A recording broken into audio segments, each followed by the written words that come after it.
Good evening. My name is Dany Eshchar. I'm Orbit CEO. A little bit about my background. So I'm holding two master degrees. The first one is engineering from U of M, University of Michigan, and the second one in MBA from the Technion. I was serving in the Israeli Navy for 25 years. My last job, I was the head of the R&D of the Navy. My previous job was deputy CEO and the CTO of aeronautics, is unmanned aerial vehicle. And here at Orbit, I'm president and CEO for the last 4 years. Asaf, is your turn. Thank you, Dany. So my name is Asaf Punis. Right now, I'm VP Global Marketing and Business Development in Orbit. I work in Orbit a bit less than 12 years by now. Started my time in the R&D and did several positions over there. And before Orbit, I was also in the Israeli Navy, chief engineer. Happy to be here. Excellent. Thank you so much for being here. And I do want to just welcome everybody to MSUA's Game Changers Live. And we are speaking, as you heard, from Dany Eshchar and Asaf Punis, and they are with Orbit Communication Systems. And so thank you both for being here, and thank you for that overview. Maybe we can start by having you give a little bit more background on Orbit Communication Systems. Absolutely. So I'll take this one. So Orbit established in 1950. We are 73 years old of experience. We are traded in the Tel Aviv stock market, and we do have customers in 60 different countries worldwide. We do have three main business lines, one of which audio management system related to communication. So we develop audio management system for fighters, trainers, mission aircraft, etc.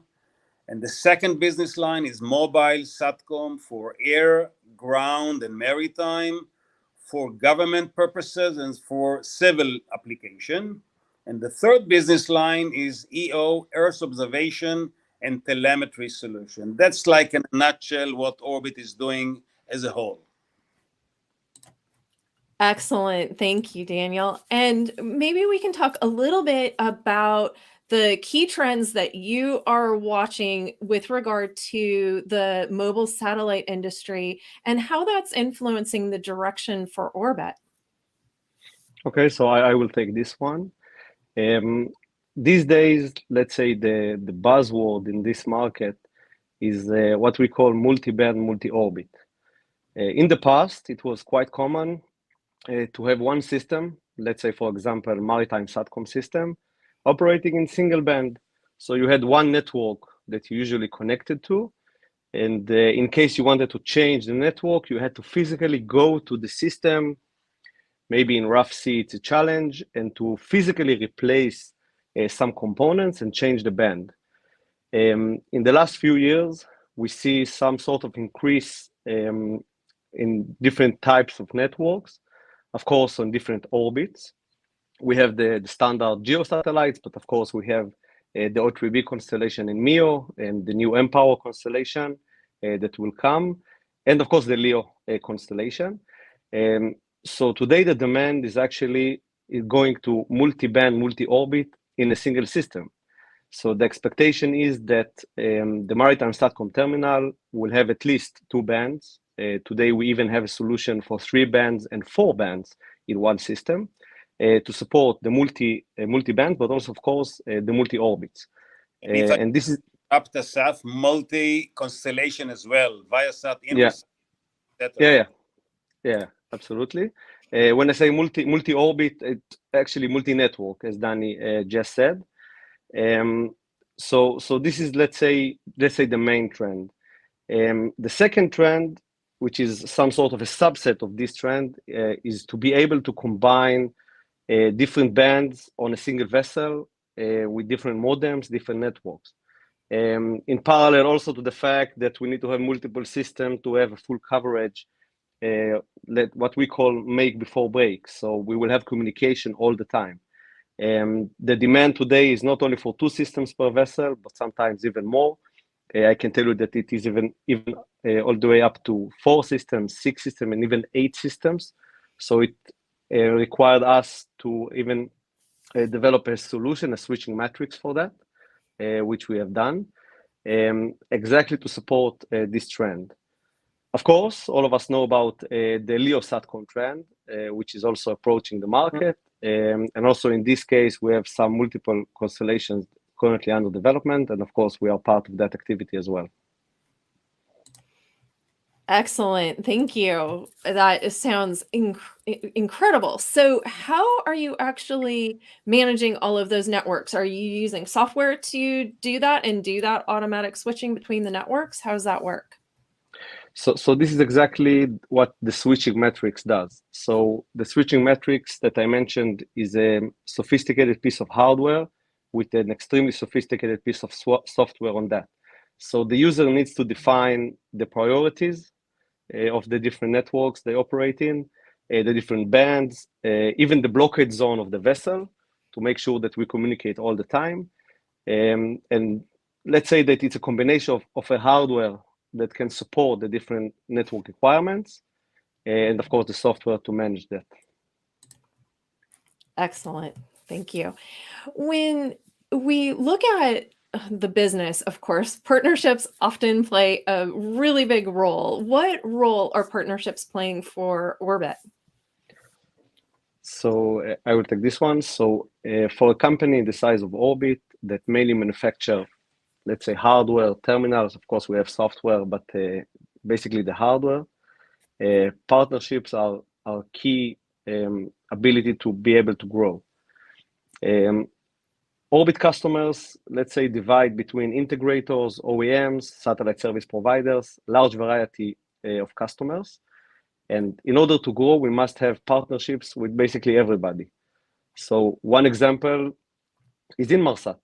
Of course, today it is Viasat, but something like 4 years ago, together with Inmarsat, we developed the next generation of airborne SATCOM terminal for the Global Express network. Of course, when Viasat acquired Inmarsat, we continued this collaboration together with Viasat. And actually, these days, we're developing a system to support also the Global Express, in addition to the Viasat 3 satellite, once it will be available. So this is on one side. The other side is, of course, integration with modems, which is very important. Our systems are modem agnostic, but it requires us to understand quite deeply the requirements from the modem side of any specific network or vendor. And of course, the customers. It is extremely important to listen to the customer, to understand the requirements, to understand exactly their problems and how can we solve these problems. So basically, no matter how you look at it, it's extremely important for us. On top of this one, we do have collaboration and partnership with integrator worldwide. So in Europe, in US, in Far East, we have integrator, which are our partners. And we do believe that this is a force multiplier to Orbit to get to every segment and to reach more customers. Got it. Daniel, you spoke a little bit about some of the geographies and use cases that Orbit is supporting. Can you give us a little bit more background on that? Absolutely. So as I mentioned, we are working in 60 different countries in all continents, and I will start with the US and North America. These are our biggest market and the most promising market. It's a big one, relevant to the rest. We are acting now in the government segment, in the maritime segment, in the business aviation in North America. In India, we start to penetrate the unmanned aerial vehicle, and we are well established in the maritime segment. And as of now, we start to penetrate the airborne. Somehow the airborne is not that developed in India, and it's becoming more and more demanding. In East Asia, we are well established in SATCOM for helicopters, for military helicopter, and SATCOM from Navy, military Navy. And in Europe, we are quite well established in the maritime. And I would say at least in all, we are serving 25 navies worldwide. In Europe, I believe we are serving 10 navies. And we are entering now first steps in the airborne segment and the UAV segment in Europe. So we are covering quite a bit in these areas. Wow, that's incredible. You talked about a lot of really interesting use cases.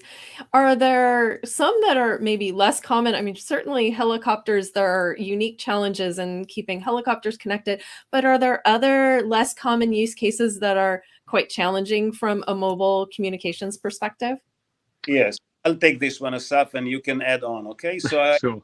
of a few, I would say, most challenging one, which is the first one I have put here, like 5 or 6. I'll start with the first one. When one need to work in GPS denied or spoof area, it's a challenging one. When we are aiming to work with multi-band like KU, KA simultaneously, not switchable, simultaneously is a really, really advanced capabilities, which we do have this solution, and we provide it for a few customer which are using it very happily. The trend that we talk, and it's most challenging, is a quad band, when you need to get the X band, KU and KA commercial and KA military. So in one system, you have tri-band or quad band. That's really challenging. One in one terminal to get those band, really fantastic challenge. And we provided a few customer tri-band and quad band. In the spectrum efficiency, we believe that we are working and keep working to continuously improving the efficiency to support the lack of capacity. So we are working harder to get the higher spectrum efficiency, cyber protection as an add-on, and last but not least is unmanned surface vehicle. That's a very trendy market now, and the platform is very dynamic, so it's a mission critical. So we need to support satellite communication to unmanned surface vehicle on those circumstances, which is dynamic platform and mission critical needs. Asaf, if you'd like to add more. Yeah, I would like to elaborate a bit more on the cyber topic that Dany mentioned.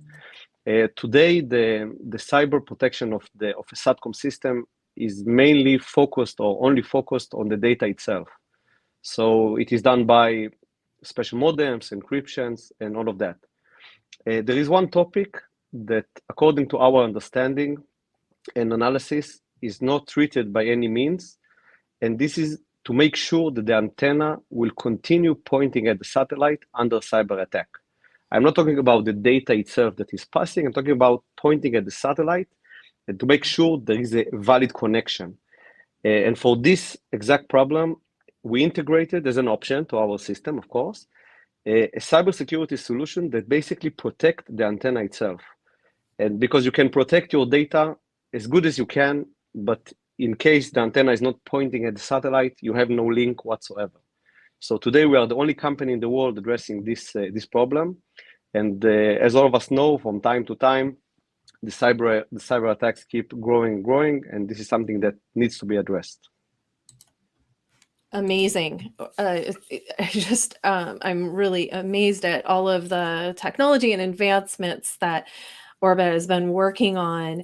And to that point, what do you see as either some of the biggest changes and or new offerings that Orbit will be bringing out in the coming year? So I mentioned before our integration in Viasat for Viasat 3.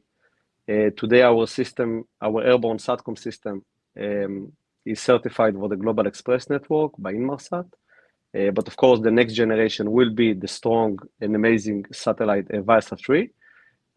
Right now, we're working on a solution, a software-based solution that once these satellites will be operational, we will be able to upgrade our systems to support that. Another interesting activity that we are doing today, our airborne SATCOM systems include 3 LRUs. So we have the antenna itself, we have the KPSU, and we have the modem. So right now we're working on a solution to integrate the modem and the KPSU together, resulting a 2 LRU system, extremely light, the lightest in the market, extremely efficient, and it is really important for airborne SATCOM. So this is in the field of the airborne SATCOM. In the maritime SATCOM, as we mentioned before, the combination of bands. So we will continue improving our systems to add more and more network, to be able to log into more and more networks. And for the ground stations, for the Earth observation, it's not really SATCOM, but it is an interesting trend. We introduced a tri-band solution for Earth observation, SX and KA in a single system. So it means that even satellites today that operate in S and X band, S for telemetry, X for downloading the data. So the future satellites will use KA. Now, a company that buys ground station today will not buy it for 5 years. They want to buy it for 15 years. So these new systems are already prepared for the future.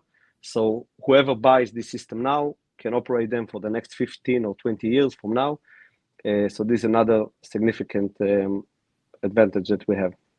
Yeah, one more comment from my end is, of course, we are supporting the Inmarsat Global Express on top of what stuff about Viasat 3 and Viasat 2 networks.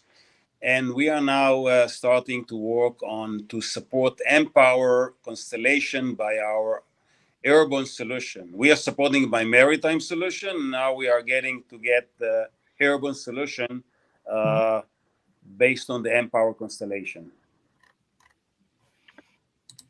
Excellent. Thank you.